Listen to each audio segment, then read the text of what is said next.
Epstein, and I'm so pleased to be here tonight to share with you an update on one of our newest and most important Global Genes initiatives.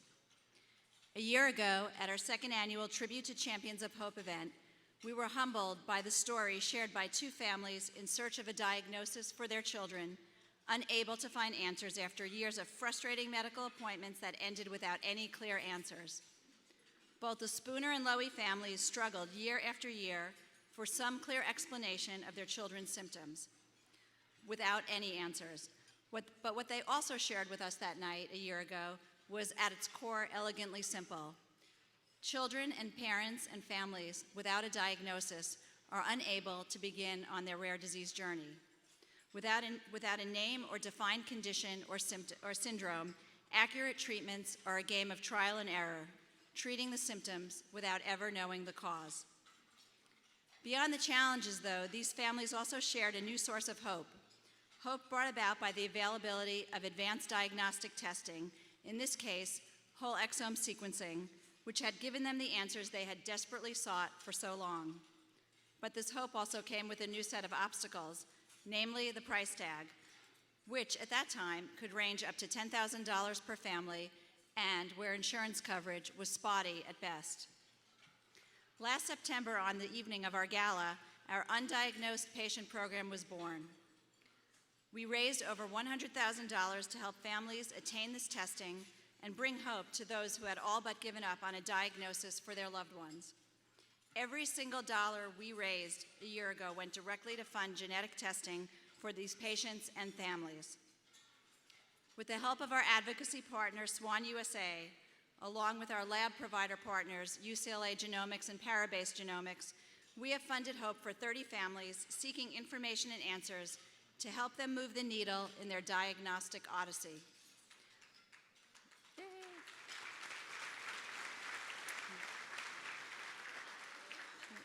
We also catalyzed an opportunity to bring this complex testing to a much broader group of individuals, offering testing in more rural communities outside the usual reach of academic medical centers, bringing hope to families that would otherwise not have access to this type of advanced diagnostics.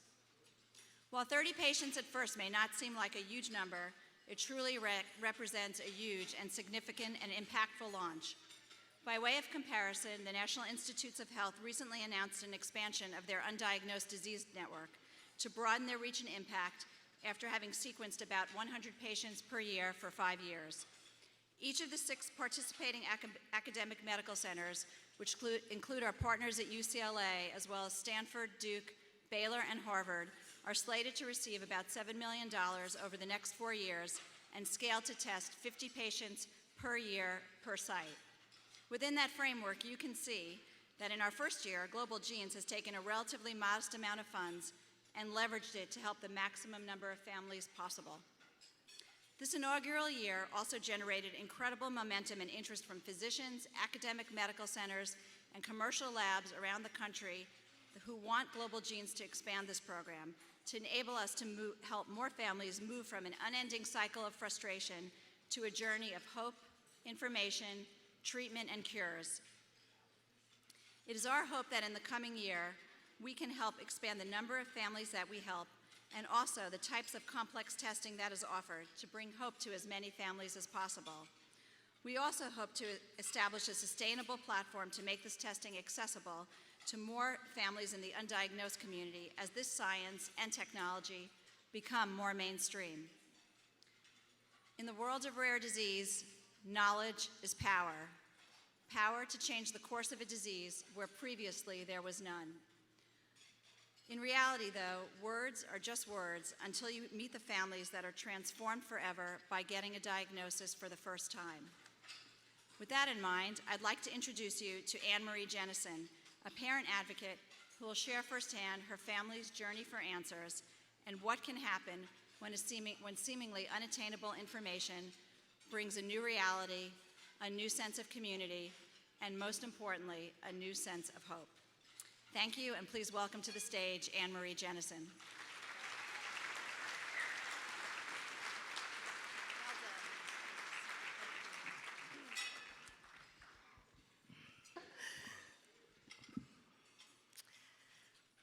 Life's journey with every twist and every turn, we're always learning. What I've learned as the mother of 4 kids is that it's not what happens to you that matters. It's how you respond that makes all of the difference.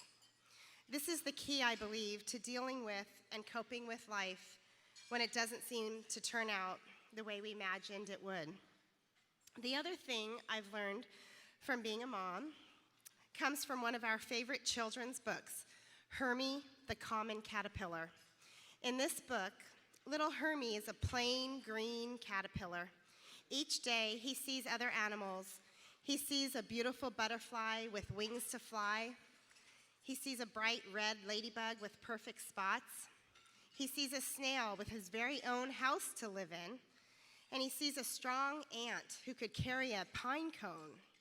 Hermie just can't figure out why he was made to be so common. With each animal he sees, he says to God, "Why do you make me so common?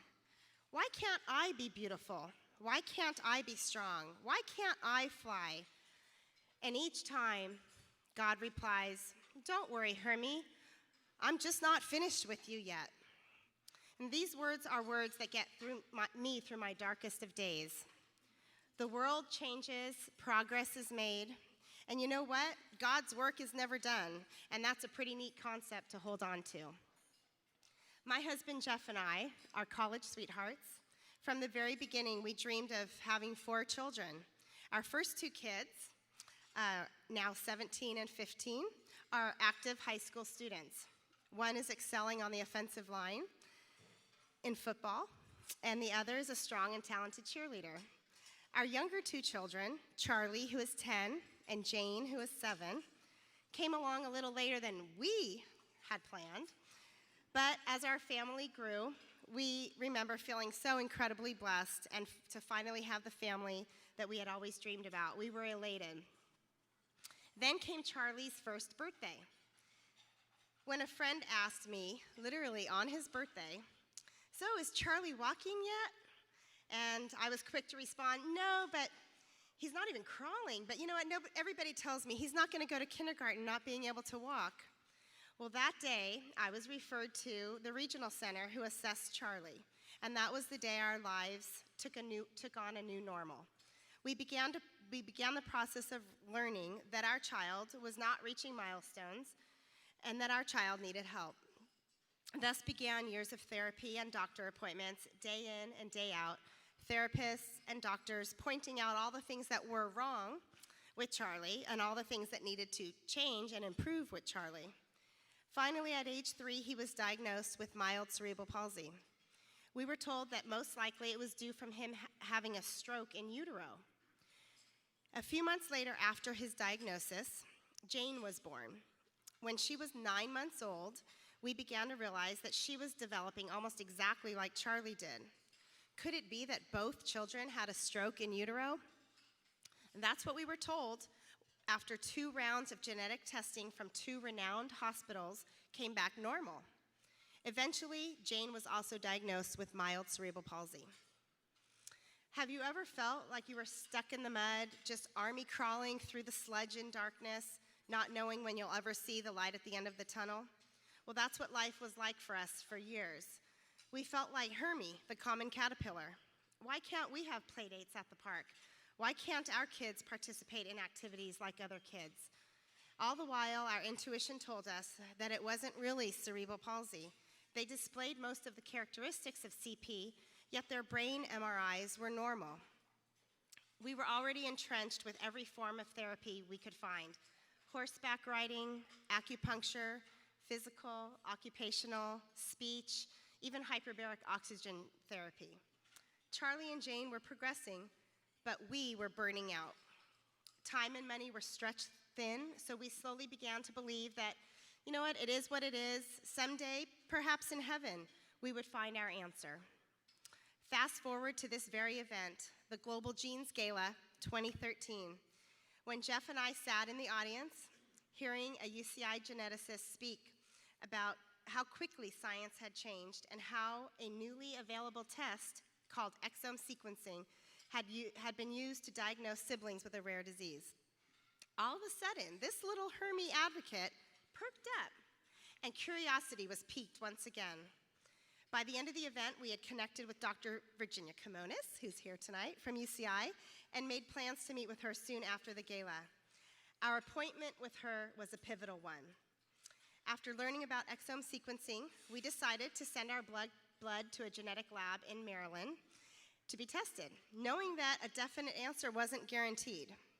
But I'm thrilled to tell you that after 7 months of waiting for the results, we received the news just this past May that there is a name. There's an accurate diagnosis for Charlie and Jane. Charlie and Jane do not have cerebral palsy. What we learned is that Jeff and I both carry the same mutation in the N-glycanase. That took me like 3 weeks to learn how to pronounce, by the way. The N-glycanase 1 gene, and these genes were passed along to Charlie and Jane. Our Charlie and Jane have N-gly1 deficiency. This causes them to have global development delays. It impacts their cognitive processing capabilities. They have hundreds of seizures a day, and they don't produce tears, and they're at risk for liver abnormalities. What's amazing is that there are only 12 others with N-gly1 deficiency in the world.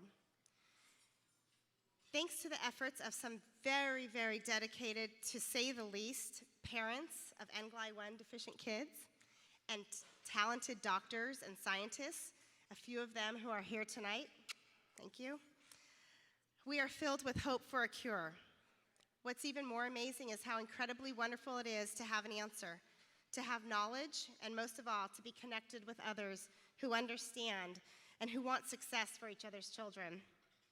To not be alone on an island, to have an instant community, albeit small, for support, and to know that just like Hermie, the common caterpillar, God is not finished with our children yet. Perhaps Jane's dream of becoming a hairstylist, Charlie's dream of becoming a priest or a game show host. We call him Ryan Seacrest, you never know. We think those will become a reality. And thanks to exome sequencing, we're out of the mud. Our family is re-energized, and we believe that the possibilities that the future holds is endless. There isn't a cure yet for the N-gly1 community, but having a diagnosis means that it's time to roll up our sleeves, dust ourselves off, and focus on the future. We feel like we've just gained a new family, a family that knows that it's not what happens that matters, it's how we respond. So if you're a patient advocate who's still seeking a diagnosis, we are here to urge you to seek answers through sequencing. It may be scary to think about what you may find, but what's scarier is the unknown. Knowledge is power. It gives you the power to move mountains. If you're out of hope, please borrow ours. My parents always taught me that where there's a will, there's a way. Global Genes will help you find the way. My hope is that for all of you is that you will one day witness the Hermie in your life blossom into the most beautiful, colorful butterfly, where the only limit will be the sky, and I, for one, believe it is possible. And at this time, I'd like to introduce to you my Charlie and Jane, and they're here just to say hello to you and offer you hope. Charlie and Jane.